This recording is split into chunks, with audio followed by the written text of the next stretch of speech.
everybody. Welcome to Meddkit's Provider Spotlight, where we are interviewing the most amazing private practices from all over the United States. Every week, we have someone new, a different perspective, and really interesting stories to tell. So this week we have a really awesome special guest, someone that I've spent some time chatting with ahead of time and just a wealth of knowledge and super, super kind. So I would love to introduce to you Dr. Caroline Adelman, owner of Chicago Psychotherapy. Thank you so much, Caroline, for joining us. Thank you. Thank you for having me. I'm very excited to kind of hear more about you, the practice, and all the good little tidbits, which I know you're going to give to us today. So why don't we get started? I always kind of love starting off the interview this way, but I think everyone enjoys the origin story. Everyone loves hearing your story, your background, what kind of led you to this point. So would love to hear from you on that. So I'm going to jump way far back and then I'm going to jump way ahead here, which is I think I was about 9 years old when I found out there was a job where you could be paid to help people with their problems. I really distinctly remember being in like third or fourth grade and thinking, wait, I do that all the time anyway. That's great news that that's a job. And so I have old journals from when I was a young kid where I was saying, I'm going to go to psychology school, which I thought at the time was how you became a psychologist.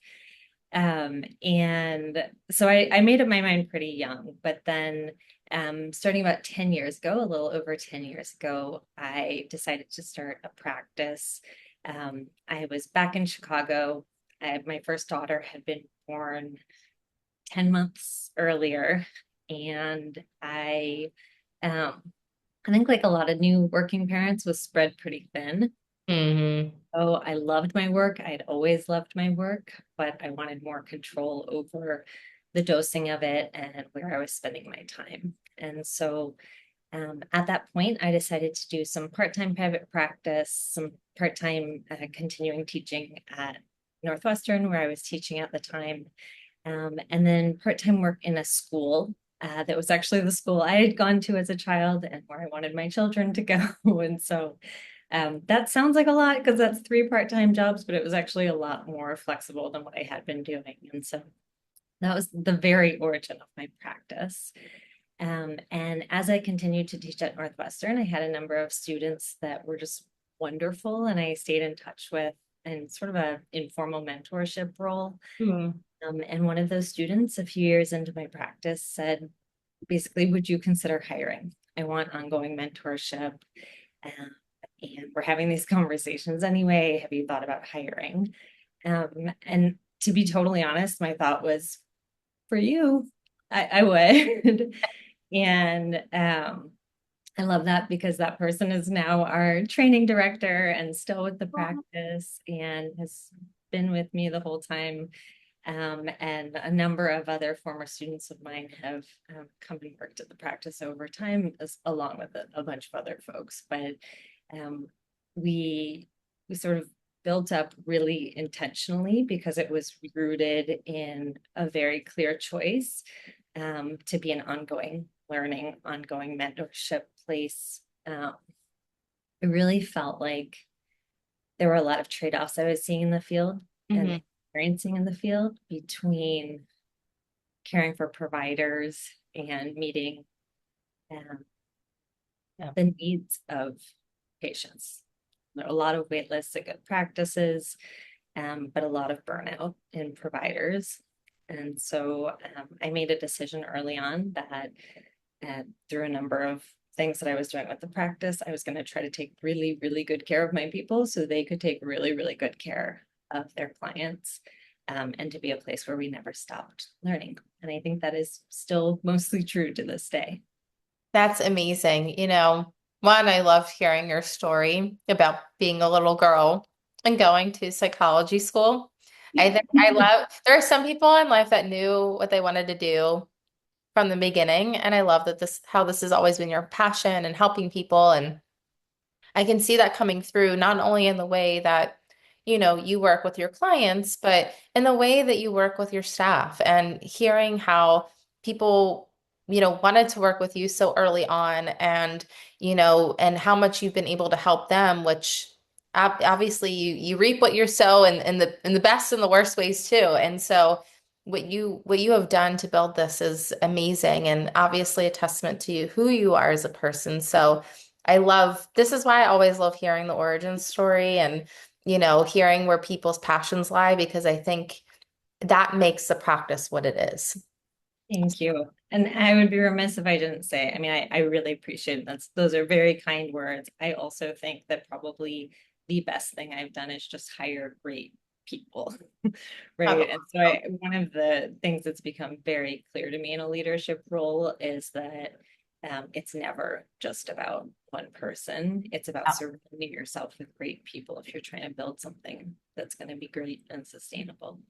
100%. And with you, along with your staff, what do you find is the most common areas that you are treating today, or that you just really find people are struggling with right now? Is there something that is, really popular or a really popular service offering? You do so much, but I figured maybe I'd hit on some of the greatest hits of what you think of people really need right now. So I think some of the greatest hits are the things they've always been, right? So anxiety exists at a very high rate in the population. Depression and other mood disorders we treat a lot of. Also, some of the niches we treat a lot of obsessive compulsive disorder. Um, and that because that requires a very specific evidence-based treatment that is head and shoulders above other treatments available out there, that's one that I make sure people have really specialized training in. So we get a lot of those referrals. And then we have developed a niche over the last like 5 to 8 years in parenting work.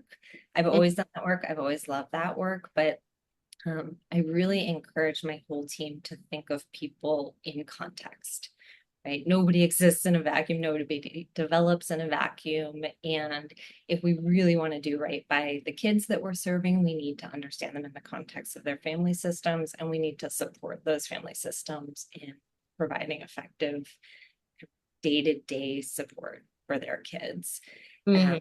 And so we have some evidence-based parenting programs that we do, like the supportive parenting for anxious childhood emotions space program, which was developed by a colleague of mine, Ellie Leibowitz, back when I was at Yale, and has been just an incredible treatment to add into the mix when we're treating a lot of pediatric anxiety. We also have a number of social skills groups that I think have been particularly popular because it's something, there are a lot of pandemic kids who missed out on several years of typical social interactions or level of social exposure. And candidly, a lot of parents have struggled to walk back the screen explosion that happened during the pandemic. And so um, we're seeing a lot of self-regulation difficulties in kids and a lot of Mhm. screen addiction type behaviors, but social deficits associated with that. So we have some popular programs around that. And then the other thing I'm seeing a lot of that I've sort of fallen in love with this work over the last few years is identity transition. So there was something about the pandemic where people just I think this is probably some mortality salience where we were like, wait, what actually matters? Who actually matters? What actually matters? And is that where I'm spending my time and energy? There's always been normal identity transitions. You're a stay-at-home parent and your youngest goes off to college, or you're a professor and you're retiring and you've always been known by the work that you do, or a million other things, right? You've always been a student and now you're graduating and you're going out into the world.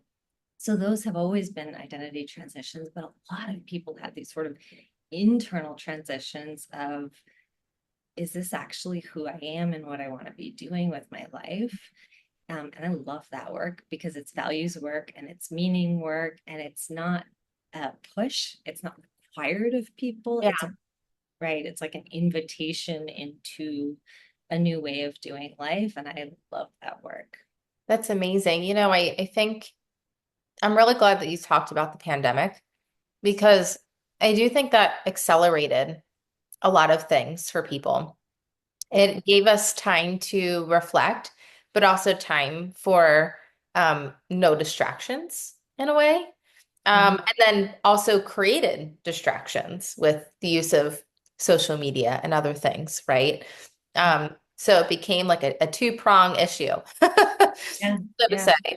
And so, yeah, I'm really glad that one, you've developed these programs that you saw a need for, parents to help their kids, vice versa. Like that is super important. I love how holistic it all is because it's like, yes, I can better myself, but if I'm not helping the environment that I'm in, I'm just putting myself right back in there. You know what I mean?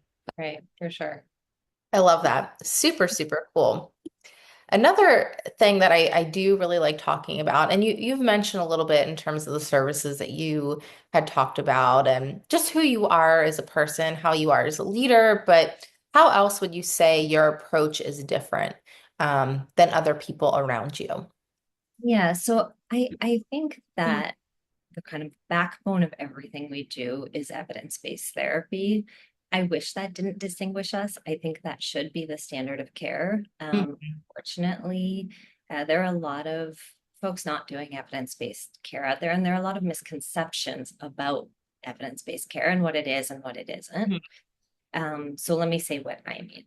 We are still very much individually tailoring treatment to the person across from us, right? And Yeah. so I can't do evidence-based care. I can't do good care unless I know who you are, what matters to you, how you grew up, what context you exist in, what your core values are, all of the cultural factors that influence that, right? I can't do good care unless I understand those things because I will miss the mark, right?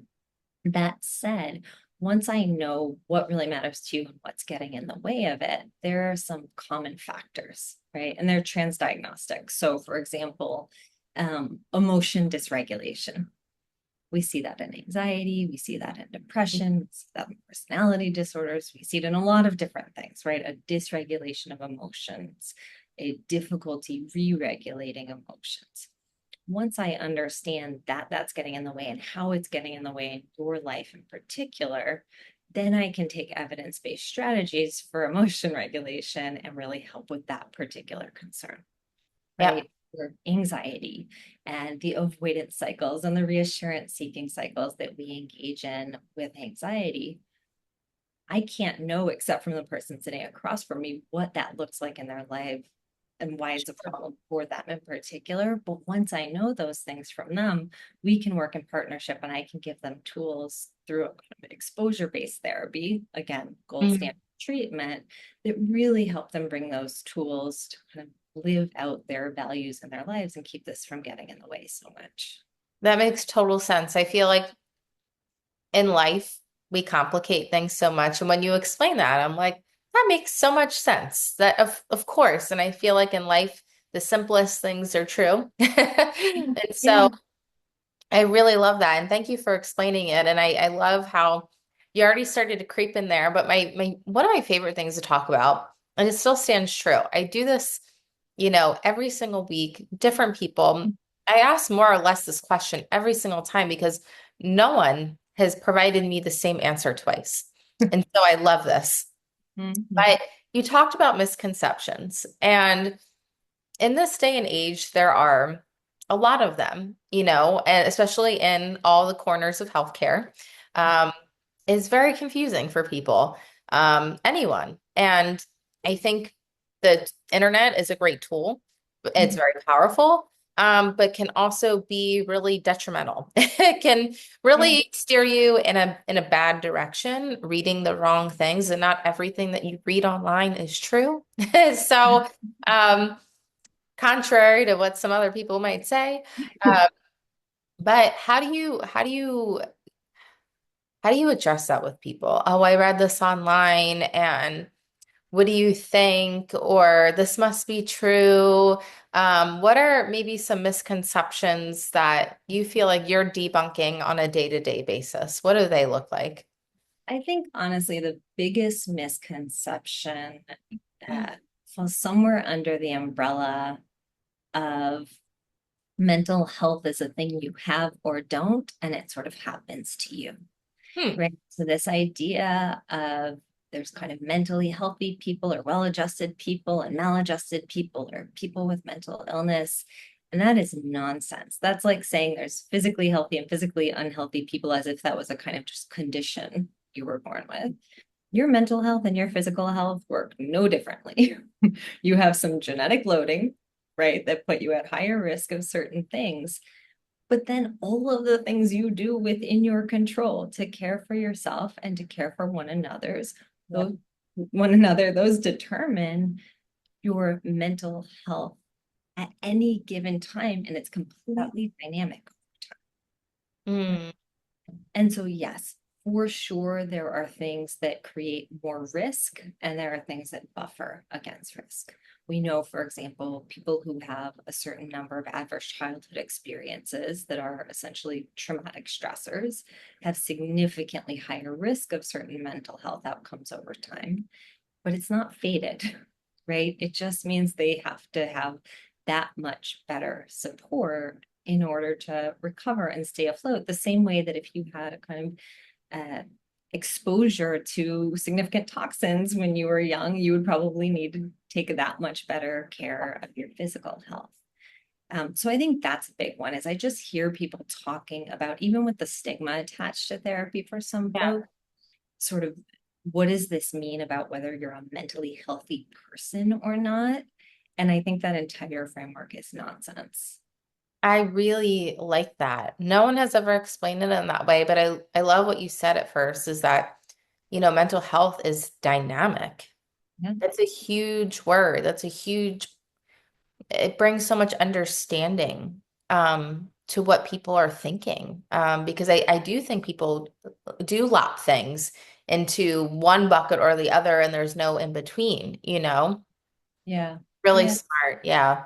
And I think it happens, in fairness to everyone who's thinking that way, it happens in part because the field of psychology has become sort of part of the medical model over time. So there's a disease model of mental illness, right? But that is, uh, again, it's not you have depression or you don't, and you're fated for the rest of your life to this.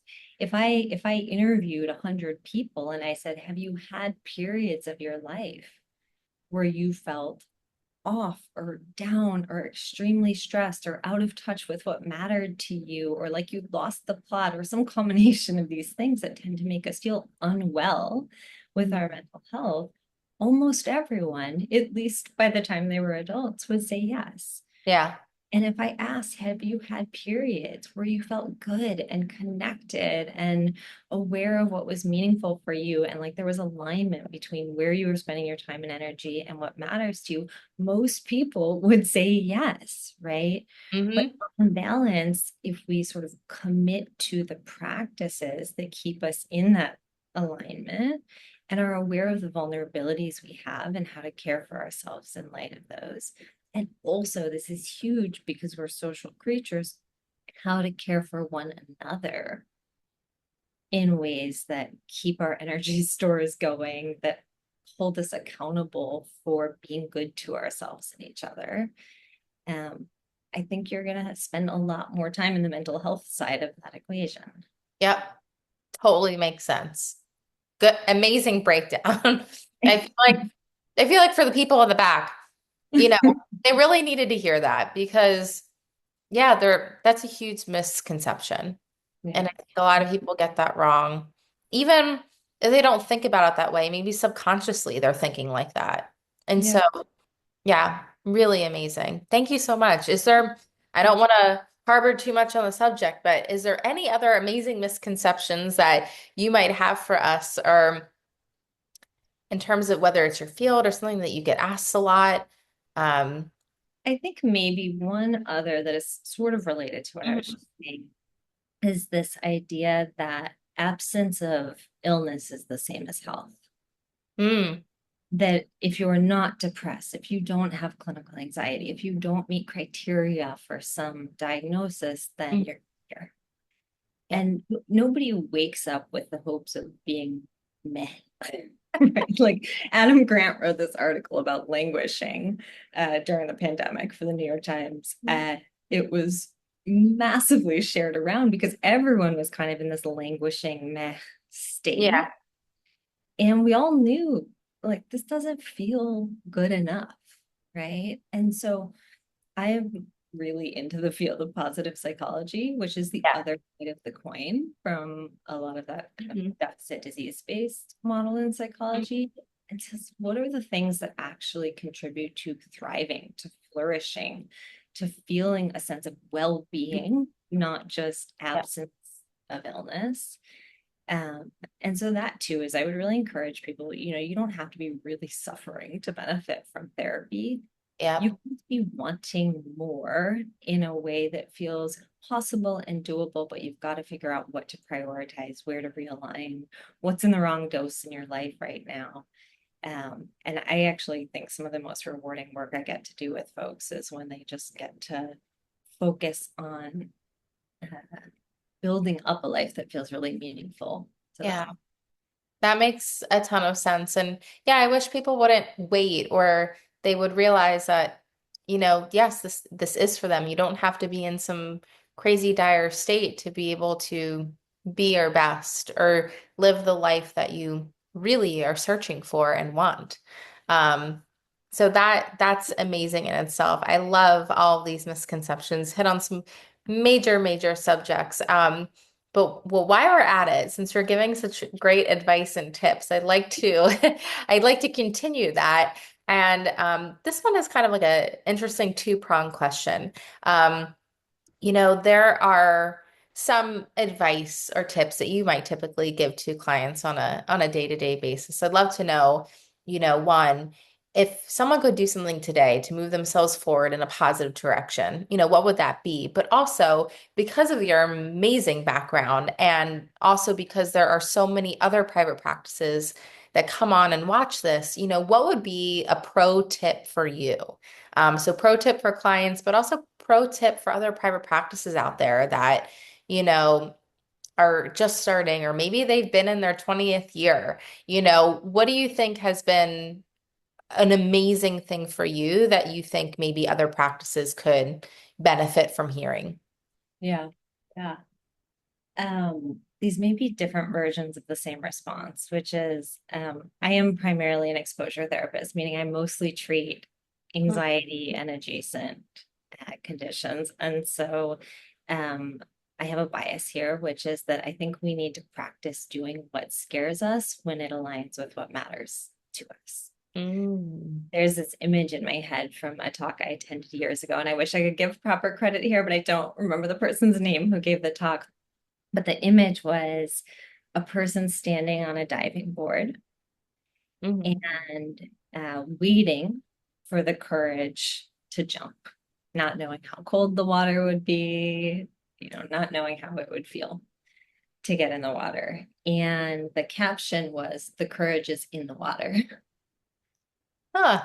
And I think that that is certainly true in exposure therapy. You cannot do new learning through avoidance. You just can't. Right? You can't even unlearn what you've already learned. It's not the way that our brains work. You can only do new learning through new exposure. Yep. Right? And so I think a general theme of the homework I give, of the advice I give, is to um, figure out what really matters to you. Mhm. Do homework, but then at some point you're going to have to jump and the courage is going to be in the water. You can't wait to be sure because you could spend your entire life waiting for certainty. And that's not how it works. And we almost never get certainty, right? It's pretty Yep. much illusion. So the trick is not making hard things comfortable, it's getting yourself confident doing uncomfortable things. Yeah. I love that. Kind of what I have learned, in a different way of saying what you said. But if anyone here does yoga, you have to, they always say, gotta get comfortable in the uncomfortable, especially when you're doing yin yoga and these poses you're spending like 5 minutes in them and your hip starts hurting and everything, but you have to learn to adjust. And so I love what you said though, because yeah, at some point you're gonna have to take the dive. You can't Yep. avoid it anymore, and you're gonna have to go through. Um, Yes. And if you're clear on your why, mhm. it's less scary, Yeah, right? It's still scary, but you have something that's sort of in ground purpose. you. Yeah. Yeah. And so I think for clients, that why is often, figure out who you're doing this for, what you're doing this for, what's the function of this behavior? What makes this a worthwhile risk, or what would make this a worthwhile risk? Hmm. We're learning to set boundaries because we've been extreme people pleasers our whole lives. Your homework might be practically to take 10 note cards with the word no on them and spend them across the week, right? But the way in which you're learning in that experience is that you're recognizing that usually the world doesn't reject you for having limits, right? And that the people who do reject you for protecting your own time or energy in reasonable ways are not actually the people that are serving you in your life, right? And so that might be an example of a kind of concrete homework assignment with with a therapy client, but with a clinician or someone starting their own practice, I would say you've also got to get super clear on your why, because you are going to have many hard days if you own a practice. And you've got to be really clear on why you are doing this, or it's not going to be sustainable. I love it. This is so amazing. We've been doing these little tidbits here and there, of advice from other practitioners, clinicians, and it's been really fun to hear what people have to say. And I think on the other end, people really appreciate it when they can hear someone who is, in their same situation, um, but also has a great pro tip that they can take with them too. So, Caroline, this has been super amazing. And before we leave off today, would love for you to tell folks how they can reach out to your practice if they have any more questions, if they'd like to see you guys. What is the best way to touch base? So thank you for asking, first of all. I'm not great at self-promotion, so I appreciate you putting out the question. Our practice is Chicago Psychotherapy PLLC. Our website is just chicagopsychotherapy.com. And all of the links to the different services that we provide are on there. Also, our social media links for anyone who wants to follow us on social. Thank you. Awesome. Yeah, this has been amazing. We really hope to have you on again. You are phenomenal and a Thank you. fresh breath of air. Thank you. I really appreciate it, Rachel. I appreciate you having me. Anytime. Hope to see you soon.